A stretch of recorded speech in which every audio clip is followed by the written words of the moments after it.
Assalamualaikum warahmatullahi wabarakatuh. Selamat siang para pemirsa TVRI Jambi dimanapun Anda berada. Senang sekali rasanya di hari Senin ini pukul 1 sampai dengan pukul 2 siang kami kembali hadir menyapa pemirsa di rumah tentunya dalam program acara kesayangan kita Hidup Sehat. Pemirsa di rumah, di dalam dialog hidup sehat kali ini seperti biasa kami telah mendatangkan seorang dokter yang tentunya akan memberikan kita semua ilmunya nih terkait bagaimana sih cara hidup sehat ya di dalam menjalankan kehidupan ini, dan tema yang sangat menarik sekali yang akan kita angkat di siang hari ini. Nah, ini berkaitan nih apalagi nih untuk para kaum wanita karena ini menjadi hal yang sangat penting sekali ya. Barangkali sampai dengan saat ini kita sering sekali mendengar istilah kista. Nah, ini juga sering diidap oleh kaum wanita. Nah, di siang hari ini kita akan coba membahas terkait memiliki kista ovarium, apakah masih bisa hamil. Nah, untuk itu dalam pembahasan tema kita tersebut sudah kita hadirkan seorang dokter yang begitu luar biasa, dan siapa yang tak kenal beliau di Provinsi Jambi. Kita sapa terlebih dahulu, sudah hadir ada Dr. Rudy Gunawan, spesialis obstetri dan ginekologi, subspesialis onkologi kanker kandungan. Halo, selamat siang dokter. Ya, menjelang sore. Ya, sehat dokter? Alhamdulillah sehat. Alhamdulillah sehat ya dokter ya. Kalau saya ngelihat nama dokter Rudy ini panjang sekali di pemirsa di rumah ya. Tapi ini tadi adalah spesialis obstetri dan ginekologi, subspesialisnya onkologi kanker kandungan ya dokter ya.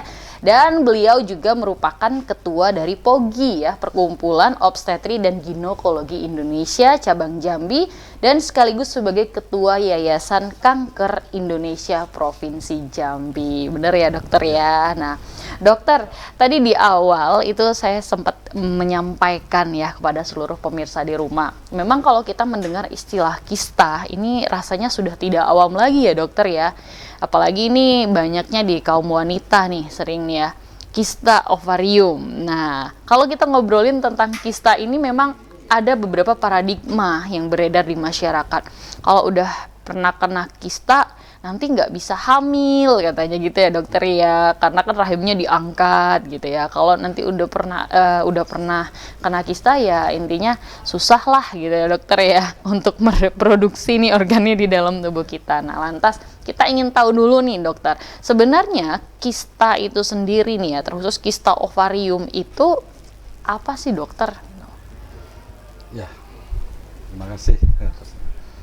Ya, sebenarnya kista itu adalah organ ya dari indung telur ya, indung telur. Jadi bukan, dia berbeda dengan rahim, di luar rahim kan. Jadi indung telur membentuk suatu massa yang isinya cairan yang berkapsul, ada cairan ini macam-macam gitu. Nah, kalau ini timbul kista itu sampai sekarang tuh belum diketahui penyebabnya, unpredictable, tapi diduga akibat ya ke hormonal yang tidak seimbang pada seorang perempuan ya. Nah, jadi kista itu sebenarnya ada yang normal, itu kita sebut kista fungsional. Nah, ada juga kista penyakit, yaitu kista patologi ya. Kalau ditanya bisa nggak orang yang menderita kista ovarium dia hamil, ya tergantung kistanya. Sebenarnya bisa kalau dia hanya kista fungsional. Bahkan kista yang patologi juga, yang penyakit itu ada, kita beberapa dapat hamil karena kista itu kan dua ya, ovarium itu dua ya. Kalau satunya penyakit, kalau satunya masih sehat, dan setiap bulan siklus itu keluar sel telur itu kan bergantian. Yang sini sakit mungkin tidak ngeluarin, yang pas di sini ngeluarin, terjadi pembuahan, tetap jadi hamil kayak gitu ya. Jadi kalau kista fungsional itu biasanya di bawah 5 cm. Kita sebut kista penyakit itu atau kista patologi di atas 5 cm.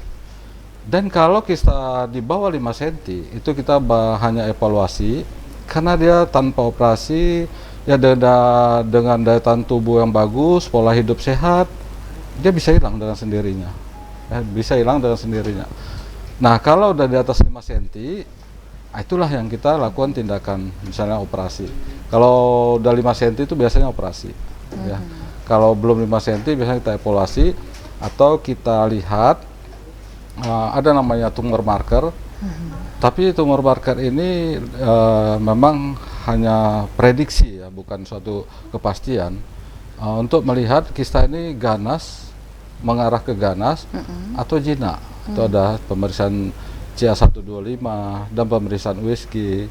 Dari USG juga bisa membedakan nanti prediksi ini ganas atau jinak gitu. Karena tindakannya berbeda, operasinya berbeda. Kalau jinak di bawah 5 cm ya kita evaluasi aja, 3 bulan kita cek polarisasi. Kalau ganas, prediksi ke arah ganas, itu baru kita tindakan, walaupun di bawah 5 cm. Ya dari USG bisa beda banget itu. Ada scoringnya namanya kan, scoring, ada gambaran tebal, ada bersepta-septa, ada papil tuh, dan resistance indeks, terus periksa laboratorium CA125 itu tinggi, itu ke arah ganas. Ada juga dia jinak, tapi perkembangannya mirip ganas, itu yang disebut endometriosis. Nah, kista ovarium yang buat seseorang sulit hamil itu ada 2, kista endometriosis namanya, sama kista polikistik ovarium. 2 ini yang identik dengan sulit punya anak. Ya.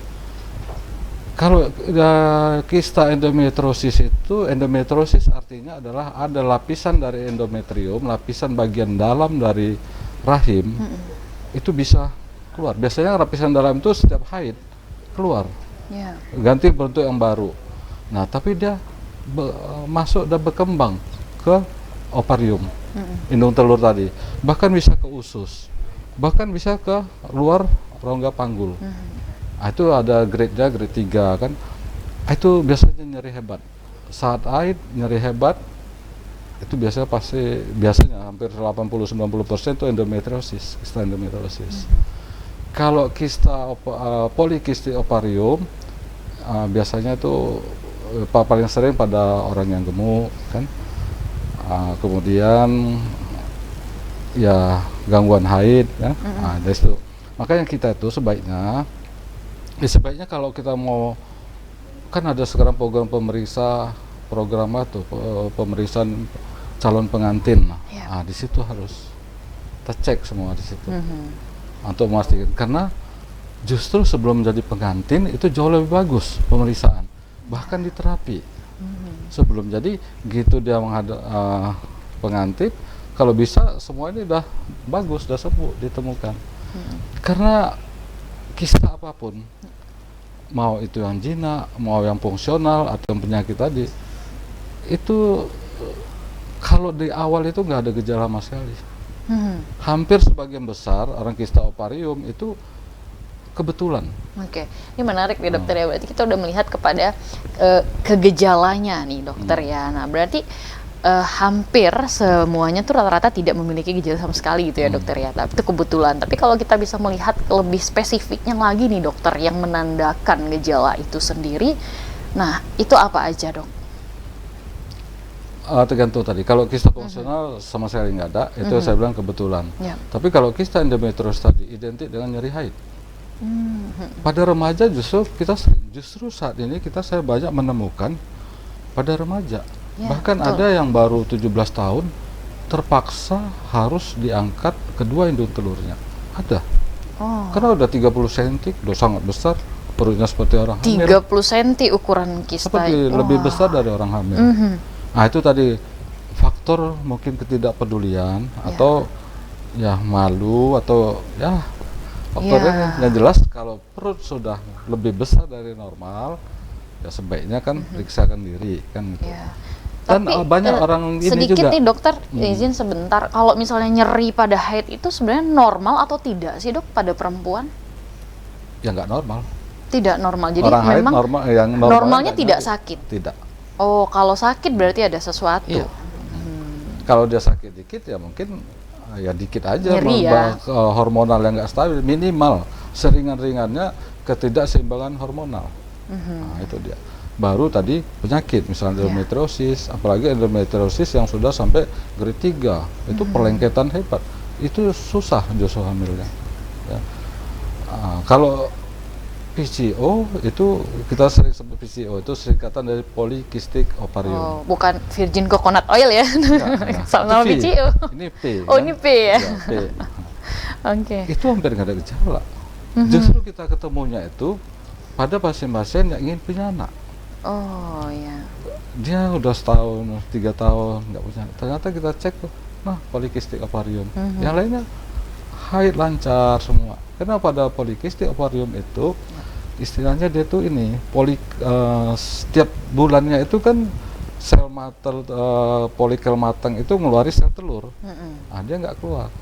Jadi dia haid lancar tapi tidak mengeluarkan sel telur. Makanya dia tetap utuh. Makanya banyak deh folikel. Makanya disebut polycystic ovarium. Nah, itu sebenarnya mudah sembuhnya. Kalau cepat kita nih ketahuan ya. Rata-rata hampir semua sembuh sih. Dan penyembuhannya sih itu akibat dari hormonal dan terutama dari retensi insulin. Jadi kita kasih obat, justru obat-obat gula darah DM. Misalnya metformin, kan itu obat glibenclamid, inlasin. Justru itu kita kasih 3 bulan. Makanya jangan aneh, loh saya gula darah normal kok dikasih ini untuk polycystic ovariumnya, bukan untuk gula darah. Bukan diabetes. Tapi kita menggunakan untuk polycystic ovarium. Ada yang sebulan, ada yang 2 bulan, bagus. Nah, gitu. Oke, berarti dokter ini bahaya nih dokter ya. Memang ini sebagai pengetahuan juga untuk kita semua ya dokter ya. Memang kita seringkali abai nih dokter yang dokter sampaikan itu ya. Apalagi ini terkhusus untuk anak-anak muda yang baru menstruasi gitu ya, baru haid dan ada rasa malu untuk menyampaikan gitu kan dokter ya. Dan sehingga menahan sendiri, dan itu ternyata bisa menjadi salah satu nih faktor eksternal yang membuat itu ya dokter ya, mendukung ini terjadinya kista ovarium sendiri ini dokter ya. Nah dok, kalau kita tadi ngomongin tentang gejala nih, nah kalau untuk penyebabnya nih dokter ya, kalau kita melihat nih silsilah ke belakang nih, awal mulanya kista ovarium ini dikenal muncul ini seperti apa kasusnya dok? Kista ovarium rata-rata pasien itu datang berobat pertama karena perut membesar, teraba benjolan. Yang kedua nyeri haid, atau haid yang tidak teratur. Ya rata-rata itu aja keluhannya. Kalau dari keluhan ya, yang kemudian kita sering temukan ingin punya anak, ternyata lama nggak punya anak. Ternyata kita temukan, oh ada kista kan di situ. Jadi seolah sering kita temukan bahwa ada kista itu nggak bisa punya anak, belum tentu. Bisa, tergantung kistanya kan gitu. Nah, kemudian kalau penyebabnya apa, ya tadi yang saya sebut, sampai saat ini penyebab pastinya itu belum diketahui. Tapi gangguan hormonal tadi. Makanya kan WHO itu sudah, bahkan kita di Kemenkes sudah menyatakan bahwa yang dikatakan sehat itu apa? Gizi seimbang dan psikis yang stabil. Karena banyak sekarang penyakit bukan karena makanan, bukan karena gizi nggak seimbang, bukan karena bakteri, bukan karena virus, tapi psikis. Banyak sekali. Baik, sebelum kita bahas itu lebih lanjut, dokter kita jeda dulu ya. Dan pemirsa di rumah tentunya jangan kemana-mana karena Hidup Sehat masih akan segera kembali dengan pembahasan kita yang sangat menarik sekali. Tentunya tetaplah bersama kami.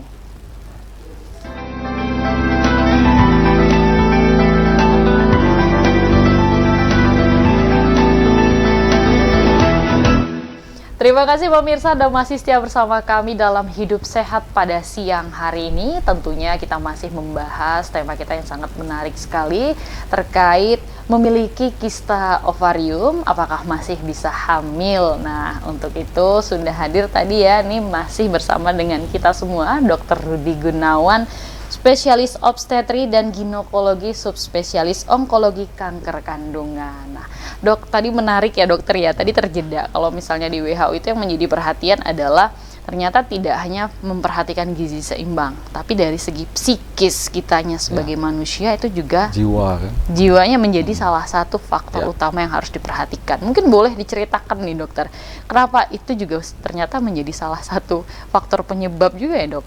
Ya, itu udah sesuatu yang pasti. Kenapa? Apalagi seorang perempuan ya, Ya. hidupannya dengan hormonal yang banyak ya. Kesehatan itu kan bukan hanya organ, tapi yang menjalankan ibarat mobil tanpa bahan bakar nggak jalan. Nah, jantung apa semua tanpa tadi hormon nggak jalan. Kalau hormonnya ada rusak, terganggu, nggak seimbang, gangguan semua organ bisa gangguan hati, jantung, termasuk fungsi reproduksi. Dan yang paling penting daya tahan tubuh. Daya tahan tubuh itu misalnya gini, dari data statistik kita, angka kejadian kista ovarium, bahkan yang kanker ovarium dan tumor rahim, baik angina maupun kanker rahim, kita banyak ketemu pada wanita yang kecemasan tinggi, stres tinggi. Itu banyak data kita. Epidemisnya ya, secara statistik gitu. Karena gini ya, orang yang cemas tinggi ya, nggak usah cemas tinggi. Makanya kita itu dalam agama aja kan harus positive thinking. Yes. Orang seujon aja itu mengeluarkan hormon yang nggak bagus. Harus Hormon tenang kortisolnya gitu ya dokter tinggi, ya. adrenalinnya tinggi, Ya. norepinefrin keluar. Ini tiga hormon ini hormon yang jahat. Tapi sebenarnya bukan jahat ya. Dia keluar itu untuk sebagai pertahanan tubuh kita sebenarnya. Karena kita tuh ada, maka mereka menstabilkan. Tapi justru dia inilah kalau kita terpapar oleh tiga hormon ini berlanjut terus dalam jangka yang lama, itu organ-organ kita juga terganggu. Daya tahan tubuh terutama, sehingga imunitas kita juga turun. Dengan tanpa kita sadarin, secara fisik kita memang sehat banget, secara fisik. Tetapi secara hormonal dengan tadi cemasan tinggi itu daya tahan tubuhnya sangat rendah, sehingga mudah sekali kena penyakit. Ya, seperti misalnya banyak kita keluhan, wah keputihan nggak sembuh-sembuh. Padahal keputihan itu kita udah tahu penyebabnya apa. Bakteri, jamur, virus, ya, parasit, hanya itu. Masa nggak bisa sembuh? Nggak mungkin. 3 hari aja pasti sembuh. Iya memang dok, cuman timbul lagi, bertahun-tahun begitu. Ya ternyata kita cek memang orangnya sangat kecemasan tinggi. Nah, di dalam sebenarnya flora normal aja di tubuh kita harus ada daerah MISP, bahkan di usus sampai 2 miliar bakteri kan, lactobacillus. Di daerah MISP kan harus ada itu. Kalau enggak justru daya tahan MISP itu rendah, ya itu tadi. Jadi mudah kena keputihan tadi. Jadi ya percuma daya tahan tubuh. Makanya yang jelasnya dia hanya untuk meningkatkan daya tahan tubuh kita dan juga fungsi organ itu biar ya stabil. Dengan hormon yang tidak stabil tadi, itulah menyebabkan berbagai penyakit termasuk tadi kista. Nah, bagaimana mencegah kista tadi? Karena hormon, dia berkaitan erat dengan hormon. Maka untuk mencegahnya ya kita pola hidup sehat. Pola hidup sehat apa aja? Ya kalau aktivitas fisik, olahraga pagi itu sangat fresh gitu ya pagi. Ya pola pikir jangan seujon, negatif, jangan cemas tinggi. Ya, itu paling penting. Paling sering kita kecemasan tinggi. Kita kadang udah ketemu pasien, ibu kok cemasnya tinggi, kok dokter tahu? Ya penyakitnya. Gitu ya dokter gitu ya. Penyakit ibu, karena ini orang cemas tinggi yang gini bu. Oh iya dok, memang benar katanya. Nah, itu tadi. Ya. Jadi hati-hati, hal yang sepele itu tadi bisa menyebabkan fatal tadi. Oke, padahal melakukannya mungkin implementasi dalam kehidupan sehari-hari tidak sulit harusnya ya dokter ya. Cuman memang itulah tadi keadaan yang membuat seperti itu. Ternyata dampaknya begitu buruk ya dok ya. Itu yang kita nggak sadarin. Dan kita mengaku sehat. Cuman tadi dengan kita takut, cemas, seujon saja itu sudah mengurangi adrenalin kita naik, kortisol naik, itu mengurangi daya tahan tubuh. Nah, kalau kita enjoy ya, ya kan suka tersenyum, apa olahraga positive thinking, itu yang timbul kan hormon apa itu endorfin ya. Endorfin tuh hormon yang sangat bagus. Itu yang mengalir kita juga. Sehingga daya tahan tubuh pun ikut bagus ya dokter ya. Gitu. Jadi itu kita kalau udah secara biomolekuler kita udah ke sana. Enggak lagi bakteri ini, bakteri itu, bakteri, virus semua hangus dengan daya tahan tubuh yang bagus. Yang kita utamakan sekarang pertahanan tubuh kita alami gitu. Itu paling utama. Nggak perlu kadang obat-obatan. Nah, di situ. Iya, baik. Dok, nih menarik sekali nih dokter ya. Jadi saya juga penasaran dengan mengulik pertahanan tubuh alami itu harusnya seperti apa sih cara kita menjaga dengan alami. Nah, tapi itu jangan dijawab dulu dokter, nanti dijawabnya. Saya mau tanya nih dok terkait keadaan ovarium ya, ovarium yang sehat di dalam tubuh alat reproduksi wanita yang sehat ini siklusnya seperti apa harusnya dok, normalnya? Ya siklus haid lah maksudnya ya. Ya dalam kehidupan itu dia ada siklus ovarium, ya siklus haid ya, siklus ovarium bersama siklus dari ini rahim tadi, haid tadi ya. Kalau siklus ovarium itu tadi dia tiap satu siklus itu mengeluarkan sel telur kan. Jadi proses pematangan, sebab pada seorang perempuan itu tidak terbentuk lagi, terbentuk sel telur itu sejak dalam kandungan. Ada berapa juta, kemudian dia lahir udah berkurang, seiring dengan usia remaja dia tinggal berapa 400-an sel telur, yang ini berkurang satu persatu sampai sel telur ini habis total, itulah menopause. Menopause artinya sel telurnya sudah habis total fungsinya. Kalau rata-rata orang Indonesia dirata-ratakan itu 45 tahun. Nah ini hati-hati, orang kadang suka bangga ya, umur 53, 55 masih haid teratur. Justru di kita itu sangat berbahaya. Oke, harusnya usia berapa menopause itu sudah terjadi 52 seharusnya sudah enggak lagi. Sudah 52 itu maksimal. Ya maksimal. Makanya kita kalau 52 ke atas masih haid itu wajib screening. Karena kita epidemiologis juga udah membuktikan secara statistik kanker rahim paling banyak kepada pasca menopause masih haid, atau tadi haidnya kepanjangan, ya, terpapar oleh hormon tadi, estrogen yang berpuluh-puluhan tahun tadi, itu bisa bermutasi gen ke daerah apa tadi lapisan dalam dari rahim, bisa bermutasi jadi keganasan, justru berbahaya. Ya.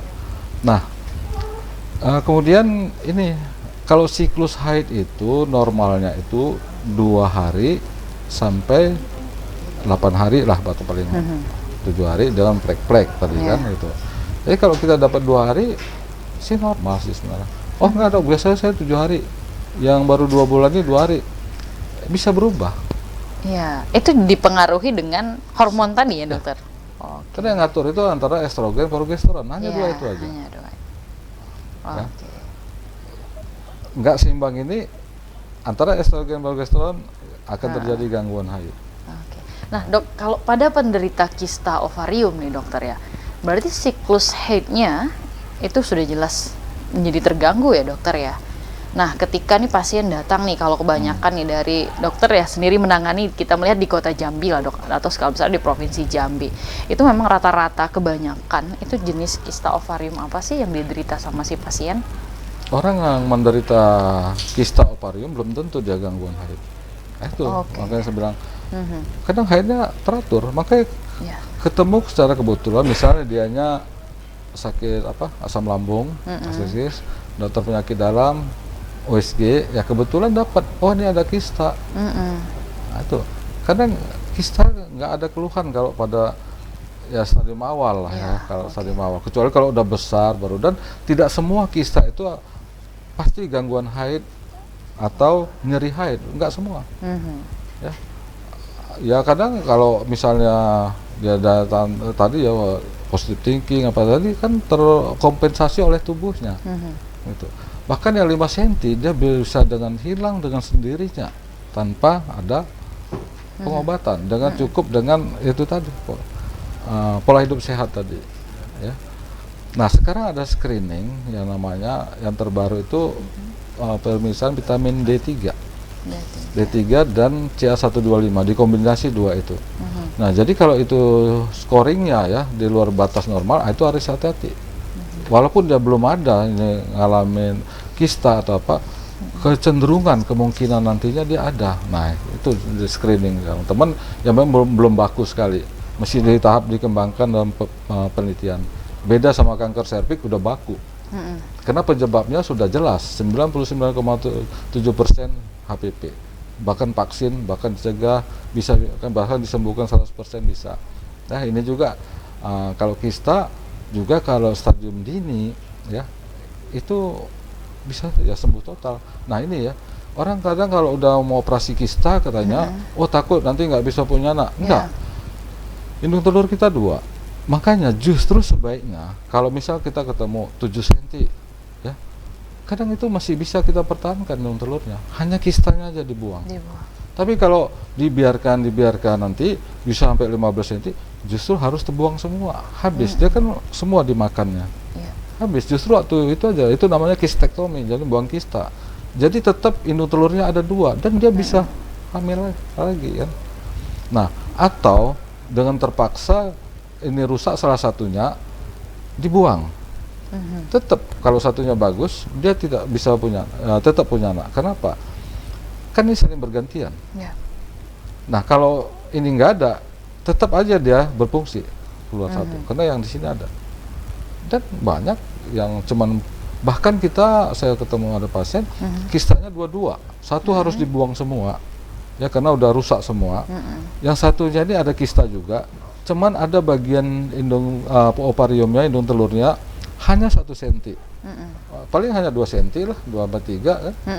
Nah, ini udah kista semua, hanya tinggal 1, kita pertahankan. Dan dari hasil 1 cm ini aja, paling udah 2/3 terbuang, dia punya anak 3. Gitu, jadi masih bisa. Yang penting terus kontrol gitu aja. Jangan dibiarkan, nanti udah operasi, udah dibiarkan aja. Karena apa? Ini rawan timbul lagi. Artinya apa? Gennya itu dia sudah ada. Nah, kita cenderung ini ada yang bersifat genetik. Nah, genetik itu sulit. Genetik, oke, sembuh total ini. Artinya gen dia ini sudah ada. Artinya untuk timbul lagi tinggi, besar. Makanya dia harus rajin kontrol. Makanya kalau saya ya kadang yang masih muda, kalau udah calon langsung aja deh nikah aja. Suka begitu ya. Kadang ya kadang untuk tadi apalagi kita masih umur 17 tahun, hanya tinggal 1/4. Ada kita ketemu. Ada ternyata anak-anak mudanya juga yang seperti itu ditemukan. Sekarang, ya dokter ya. Justru banyak saya temukan. Mungkin pola hidup tadi. Itu kita salah satunya faktor apa? Udah banyak. Junk food ya. Junk food dan pola itu tadi, gizi yang nggak seimbang. Jadi karbohidrat yang tinggi itu kan retensi insulin. Retensi insulin itu meningkatkan ya, estrogen jadi tinggi. Itu kan estrogen tinggi mengganggu kesuburan, siklus haid nggak teratur kan gitu. Pada ada yang obesitas. Obesitas itu kadar lemak itu mengandung hormon juga, estrogen. Nah, dengan indung telur yang normal, dia mengeluarkan dari kadar lemak tadi, mengeluarkan tambah dari makanan. Jadi nggak usah takut. Misalnya ada orang, misalnya ini ibu-ibu sudah 45, udah 50, justru dia lebih sehat tanpa indung telur sama rahim. Kalau 50 ya. Kenapa tuh, Dok? Fungsinya kan nggak ada. Apalagi rahim. Itu apa umur 50? Enggak. Kalaupun untuk hormon, misalnya ada yang ngomong katanya tiroksin, itu kalau umur 50 sudah rendah juga. Justru dia kalau udah umur 45 ke atas, kebanyakan justru dari makanan sehari-hari. Karena hormon itu tidak hanya kita dapat dari indung telur, dari makanan juga bisa, seperti susu kedelai, susu plafon. Makanya pada ibu-ibu menopause, untuk organ reproduksinya sehat, apa yang mood sehat, kita suruh pola makan tadi, kacang-kacangan, yang mengandung isoplafon, makanya sayuran, buah. Jadi dari makanan misalnya nggak usah takut. Kalau ibu itu, nah pada remaja yang kita ini, Yang khawatir jangan nih dokter sampai, ya. karena Oke. itu masih sangat penting sekali kan. Iya. Gitu. Ini memang benar habit atau lifestyle ya, pola hidup dengan zaman yang sekarang tuh juga sudah tidak bisa kita pungkiri ya dokter ya. Junk food dengan mudah didapat hanya dengan ketikan di gadget kita gitu kan ya, Ya. dokter ya. Nah dok, kita juga melihat nih ya kepada fenomena juga di lapangan nih dokter ya, terkait tadi ada yang menderita kista ovarium, kemudian ada yang sudah diangkat, kemudian tetap setelah itu dia lama juga nih proses punya anaknya gitu dokter ya. Nah itu diakibatkan karena apa sih biasanya dokter? Apakah ada kelalaian-kelalaian dari si pasiennya yang mungkin terabaikan gitu dok, atau ada faktor lain? Nah tapi sebelum dijawab ya dokter, kita tahan dulu pemirsa di rumah, jangan kemana-mana karena Hidup Sehat masih akan segera kembali setelah jeda pariwara berikut ini.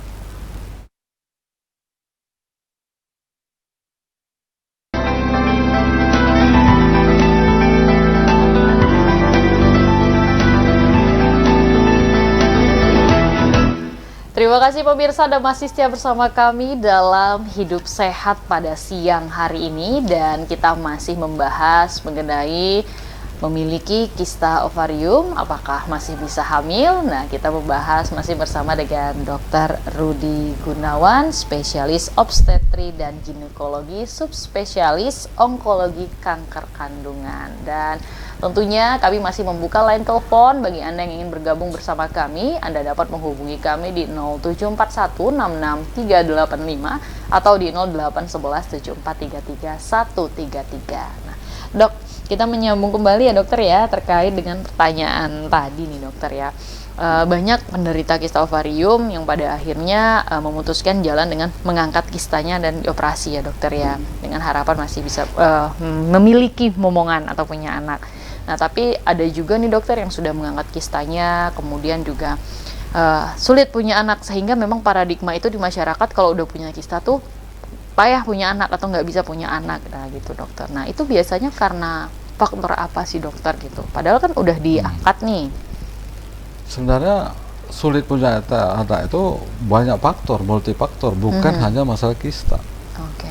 Bahkan yang kista yang sangat besar aja ada kita ketemu hamil, ada. Nah ini saya sekarang ini lagi memantau, mengikutin ibu hamil muda baru usia 12 minggu dengan kista yang usianya 15 cm, ada yang 10 cm kiri kanan. Nah itu karena dia hamilnya muda belum kuat, rencana saya nanti setelah usia 20 minggu kistanya kita buang, hamilnya diteruskan kan gitu, untuk menyelamatkan, karena besar perutnya nanti terganggu. Ya, ada. Nah, ingin punya anak tadi kan banyak faktor. Faktor suami kan bisa juga. Makanya kalau ingin punya anak, ya dua-duanya dong harus periksa. Orang selama ini kan ibu terus. Saya sering ketemu. Sudah ke dokter sana, dokter ini enggak ada. Saya langsung tembak. Sperma suami sudah dicek belum? Belum. Kenapa belum? Nggak mau. Nggak mau dok, kalau nggak mau saya nggak mau juga periksa, karena percuma, hanya 50% bu, 50% suami, 50% istri. Kenapa saya nggak mau lanjut pemeriksaan? Karena yang mau dinilai dari pasangan adalah kesuburan pasangan, bukan kesuburan ibu, bukan kesuburan suami. Kesuburan pasangan beda, nanti suami subur, istri subur, tapi kombinasi kesuburan duanya turun, bisa menonjol. Bahkan ada ini ya biasa-biasa aja, kurang subur lah, tapi ini biasa-biasa juga, tapi kombinasi kesuburan dua-duanya ini meningkat. Nah itu yang mau kita nilai, bukan satu-satu, ya nggak bisa kita, banyak faktor. Yang kedua juga ya mungkin timingnya, karena masa subur itu kan hanya sehari ya 2 hari lah toleransinya. Kan keluar sel telur, misalnya ya kita ambil secara umum aja 2 minggu sebelum hari berikutnya, hari ke-14, kalau siklus haidnya normal 28 hari, mungkin hari ke-14 dia akan subur. Makanya kita sering anjurkan berhubunganlah antara hari 12 antara ya kalau 12 nanti kurang 3 hari 14 kan. Jadi atau 15 masih ketemu Ya. ini Rentang rentangnya. masa kesuburannya itu ya, dokter. Ya teknik itu juga. Kalau Ya. masa suburnya misalnya udah kita tentukan, oh ini tanggal 10. Oke lah, mungkin tapi ya itu tadi jangan tiap hari orang mau hubungan terus tiap hari. Justru itu yang salah fatal. Itu Justru salahnya. pas masa suburnya brek spermanya 0. Karena udah habis. Udah habis, ya. Karena terbentuknya sperma optimal itu adalah 3 hari. Ini beda laki-laki sama perempuan. Kalau perempuan hanya 1 keluar dan berkurang, tidak membentuk sel telur baru, tidak pernah perempuan bentuk sel baru. Tapi laki-laki gitu habis semuanya sperma, dia akan membentuk yang baru dan optimal dalam waktu 3 hari. Nah, makanya itu kita kadang kan pemeriksaan analisa sperma itu 3 hari, nggak boleh melakukan hubungan kan gitu. Itu salah satu alasannya itu terbentuk optimalnya 3 hari. Makanya dikatakan seks sehat tadi ya seminggu 2 kali ya. Berdasarkan siklus itu tadi, siklus hormon dari laki-laki itu 3/3 hari dan berdasarkan itu. Nah, trik-trik itu juga harus tahu kita. Nah, kemudian penyakit yang lain nggak ada kista, misalnya tadi misalnya obesitas atau perengketan kan bisa aja tubuhnya buntu, atau ternyata ada polip di saluran, ada tumor daging tumbuh lah istilahnya di polip, ya susah.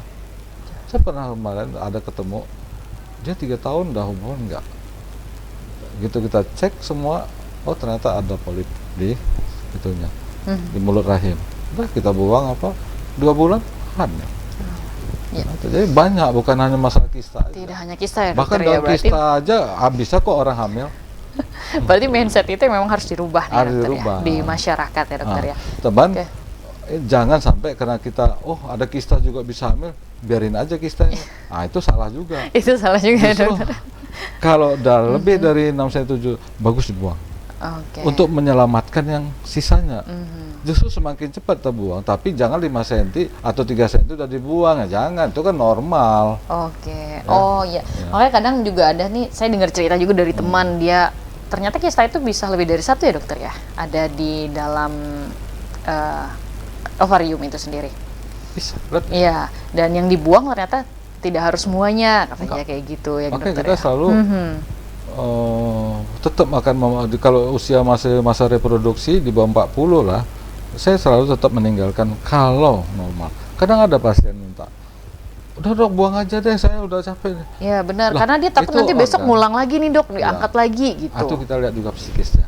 Oh ya. Nah kita kalau dia memang dia ini labil ya, psikis ini, ya memang bagusnya kalau udah tinggal udah, karena pasti akan timbul, karena risiko tinggi tadi. Teman kalau dia bisa mengendalikan emosi, kecemasan tinggi, jangan. Justru biarkanlah bagus di situ. Karena faktor pencetus tadi adalah ya terpapar oleh hormon yang nggak stabil tadi. Dan orang emosi tinggi, kecemasan tinggi, orang yang suka seujon tinggi itu, itu. Wah, itu justru bahaya ya, dokter, ya. Iya, makanya yang berpola sehat tadi bukan hanya makan diatur seimbang, pikiran juga. Itu yang terpenting Itu ya, dok. yang paling penting. Dok, kalau kita melihat nih untuk pengobatan ya, dokter, ya, dari kista ovarium ini sendiri, dokter, langkah-langkah pengobatan yang efektif nih, dokter, ya, untuk dilakukan nih bagi para penderita kista ovarium itu apa aja, dok? Yang jelas ada yang masih stadium awal itu kita nggak perlu operasi, kita ada obat-obatan aja. Teman kita selalu sering kali operasi, kenapa? Karena datang itu udah lanjut. Nah, makanya saya selalu menanya, kenapa sih nggak takut? Semua takut. Justru sebenarnya kita cek itu biar jangan sampai operasi. Seperti endometriosis, memang serem loh. Endometriosis tingkat lanjut tuh bahkan sampai usus bisa jebol, semua banyak. Kalau yang udah komplikasi ya, dia sebenarnya bisa disembuhkan tanpa operasi kalau masih grade 2. Kita kasih ya terapi sampai 3 bulan, 6 bulan, kita atur hormonnya biar itu. Makanya kita cek hormon semua, mana yang kita perbaiki, di situ nanti bisa sembuh total. Demikian juga PCO tadi ya, polikistik ovarium, itu bisa sembuh total. Jadi tapi karena dibiarin, takut berobat takut nanti operasi, kita cuman kadang kasih obat gula darah tadi ya sampai sebulan. Ada yang sebulan yang nggak parah banget sembuh, hilang udah semua. Ada yang makan waktu 3 bulan, ya memang hormon nggak bisa cepat, nggak bisa ya cuma sehari 2 hari makan obat, nggak. Paling lama bisanya 3 bulan malah biar stabil ya. Baik dokter, nanti kita sambung kembali ya dokter ya. Dan pemirsa di rumah tentunya jangan kemana-mana, karena Hidup Sehat masih akan segera kembali setelah jeda pariwara berikut ini.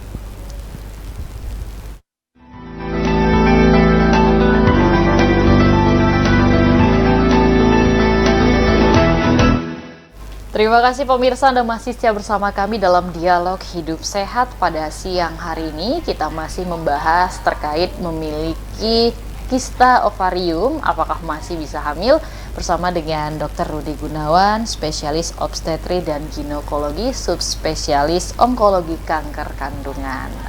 Dok, kalau kita misalnya nih dok ya, kita udah tahu nih tadi ya dari banyaknya informasi yang dokter sampaikan nih terkait kista ovarium itu sendiri.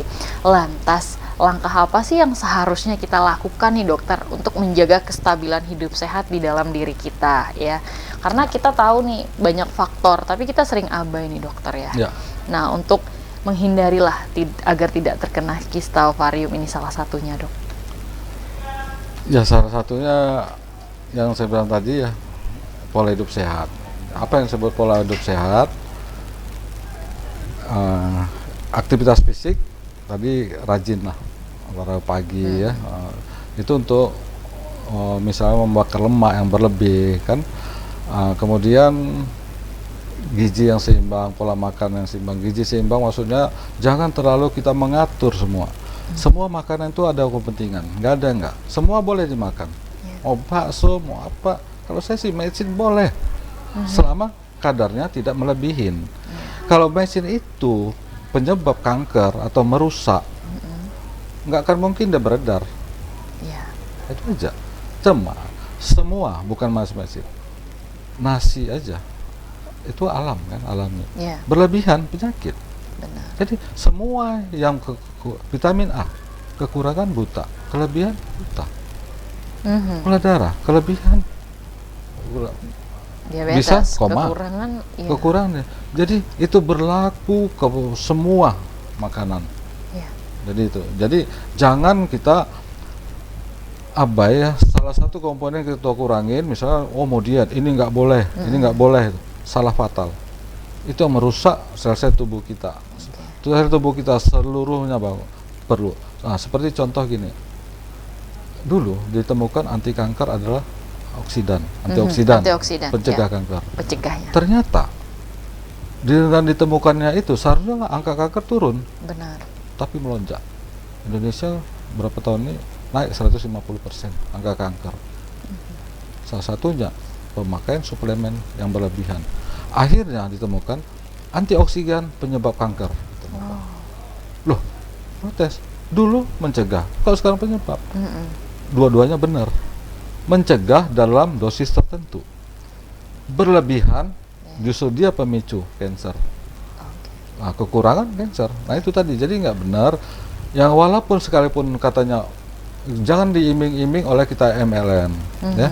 MLM itu mohon maaf ya, MLM saya semua walaupun katanya alami harus ada porsinya.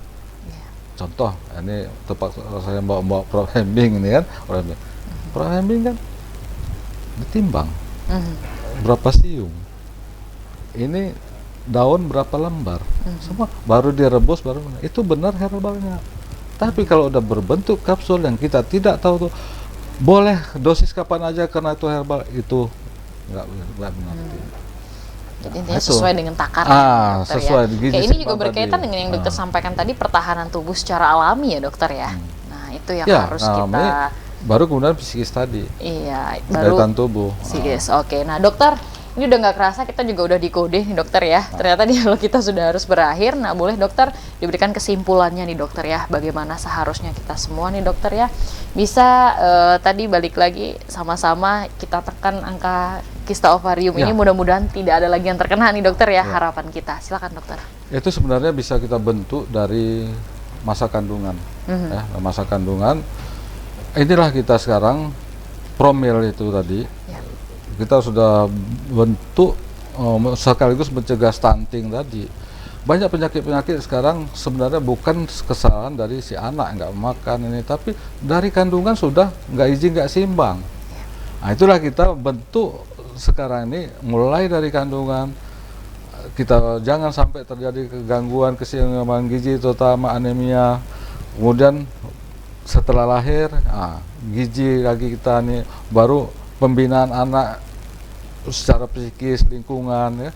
Itu pola hidup sehat yang benar ini. Baru berarti makanan apa itu sebenarnya otomatis kalau udah kita bentuk dia dari istilahnya dari pabriknya gitu ya.